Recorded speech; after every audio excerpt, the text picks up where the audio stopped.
Do you remember that first ever time you truly felt a connection to something in an anime? Was it a whole show, a character, a scene, or perhaps it was just a single line?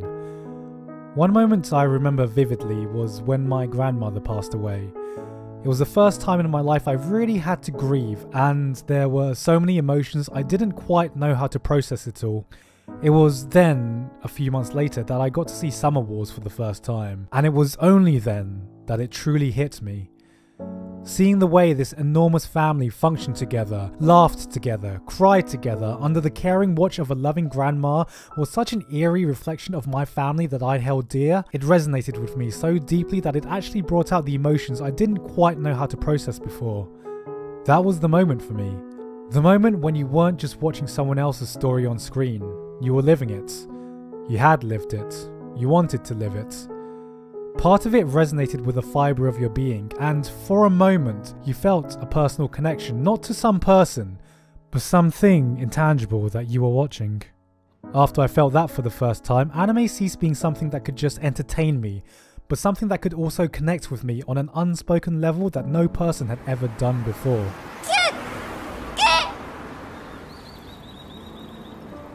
What got me thinking about this recently was when I got to see a silent voice in cinemas, which I absolutely adored.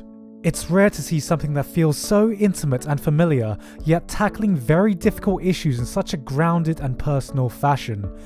Suicide, social anxiety, bullying, disabilities, depression, none of these are played as anything overly dark, dramatic, or tragic. It's just portrayed as real, which they are. As, while touching on these tough themes, it manages to convey some of the most tender, heartwarming moments in life you get from finding a close friendship and reconnecting with people from your past. Because that's just the way life is. Some days are fine, some days are not, and there's no on or off switch for these kinds of things. You don't have to experience a tragic loss to feel like your world is falling apart. You don't have to be in the middle of an epic story to feel like life is crashing at your feet. Sometimes you wear a mask because you're not ready to let the world know that you're not doing okay. And the people in your life who can seem the most fine are sometimes the furthest thing from it. It was such a raw, delicate depiction of the most joyful and cruelest moments a person can go through. And the amazing thing I felt while watching this film is that you realise the smallest tragedies can come if you just let life play itself out. Seeing something like this always leaves me feeling warm, even if the topics explored weren't exactly pleasant. It's like a cathartic realization that someone else out there gets it, gets you, and it doesn't have to be any big emotional moment. Sometimes it's just a mood, an atmosphere that has a familiar scent to it. I left the movie with this heartfelt nostalgic feeling, like coming home after a long trip and tasting mum's home cooking for the first time in forever.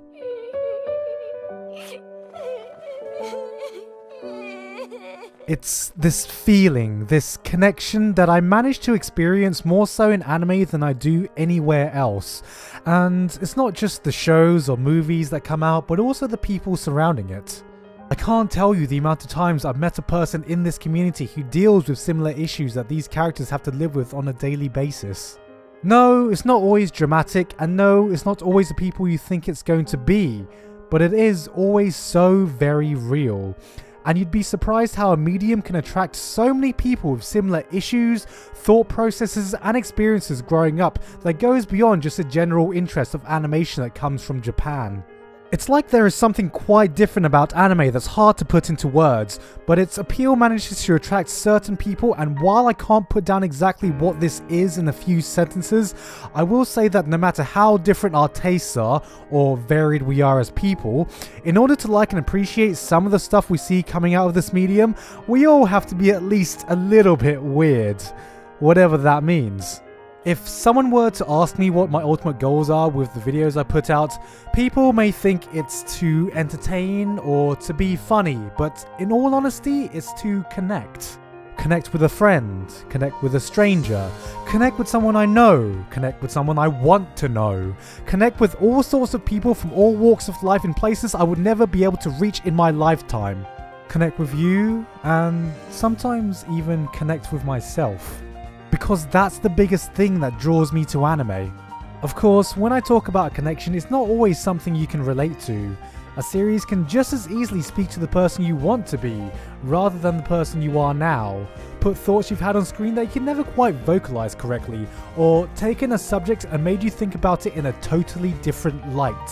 How many people have related to the mental anguish of the Evangelion cast? How many have been inspired by Simone's actions on his hero's journey, or gotten lost in the world of a Ghibli film? The worst thing is, if we were to admit how intimately we hold some of these moments, some people's first reaction would be to ridicule, like being real is a weakness that makes you an easy target. How stupid is it for these dumb cartoons to actually have a personal effect on our lives? How sad and detached from reality we must be. But that's just it. Some of us wanted that brief break from reality, and there's nothing wrong in that. We built walls to protect ourselves from getting hurt, shut the gate and threw away the key because it's safer to stay closed, protected from the cruel words of a fellow human being. But that's why it was easier to connect to a story or a character or an idea, even if it's cheesy and childlike. I always thought it was embarrassing when I looked back at my teenage self, connected to a character like Naruto in a simple adolescence when I could cheer for the underdog because we saw ourselves as the quiet underdog. But now he's not just a character who was there when I was a kid, but a character I've actually grown up with.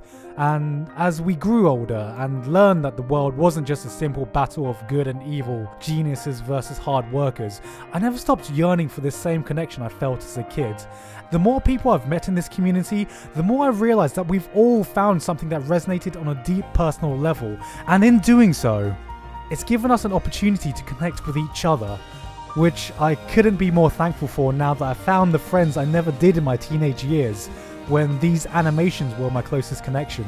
We complain and joke about the common trends and cliche we see all the times, but if you stop and think about it, this is one of the most varied mediums out there, which is why if anyone explores it enough, they are sure to find something that speaks to them. There are the grand epic stories and bombastic gripping shows that grab the spotlight, but there are also very personal tales and crazy artistic ideas being thrown around. I mean, where else can you say in one season you could be watching a show about gay ice skaters, our historic royal battle, witches in World War II, butt wrestling, and a down-to-earth drama about dictionary making?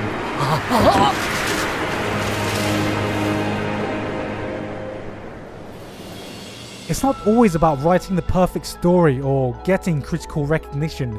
Everything has its own voice, its own story to tell, which could easily say something to you, because it's easy to forget that behind the screen, behind every screen, isn't a callous machine producing stories, producing animation, producing content, but it's a person.